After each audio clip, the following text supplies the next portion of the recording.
பரிகாரம் உண்மையா பொய்யா? பரிகாரம் உண்மைதான். பரிகாரம் எந்த அளவுக்கு உண்மை? உங்க வாழ்க்கையில இருக்கக்கூடிய பிரச்சனையோட வால்யூம ஸ்லோ பண்றதுக்கு தான் அது ஹெல்ப் பண்ணுமே தவிர, தீர்வு குடுக்காது. ஒரு பரிகாரம் தீர்வு குடுக்காது. அத நல்ல மைண்ட்ல செட் பண்ணி வச்சுக்கோங்க. அப்போ என்னதாங்க நம்ம வாழ்க்கையில ஜெயிக்கிறதுக்கு உண்டான ஒரே வழி அப்படின்னு கேட்கும்போது பார்த்தீங்கன்னாக்கா, எந்த எதிர்பார்ப்பும் இல்லாம ஒரு விஷயத்த தொட்டா சக்சஸ் கிடைக்கும் அப்படின்னா குலதெய்வம். உங்களுடைய குலதெய்வம் மட்டும் தான் எந்த எதிர்பார்ப்பும் இல்லாம உங்களுக்கு வெற்றிய தரக்கூடிய தெய்வம்.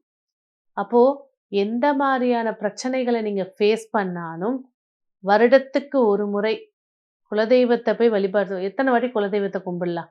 அப்படின்னு பார்த்தீங்கன்னாக்கா, அந்த கோவிலில் நடக்கக்கூடிய உற்சவ பூஜை ஒரு வாட்டி, மாசி மாசம் வரக்கூடிய மகா சிவராத்திரி ஒரு வாட்டி, வ சித்திரை வருடப்பிறப்பு பொறந்தான வளர்பிறை ஞாயிற்றுக்கிழமை, சித்திரை மாசம் வளர்பிறை ஞாயிற்றுக்கிழமை இந்த 3 முறை ஒருத்தர் வருஷம் தவறாம ஒரு அட்டெண்டன்ஸ் போட்டுட்டு வராங்க அப்படின்னா, கண்டிப்பாக அவர்கள் ஜாதக ரீதியான பிரச்சனையா இருந்தாலும் சரி, சாபமா இருந்தாலும் சரி, தோஷமா இருந்தாலும் சரி, இந்த வாழ்விற்கு அது தடைகளை குடுக்காது.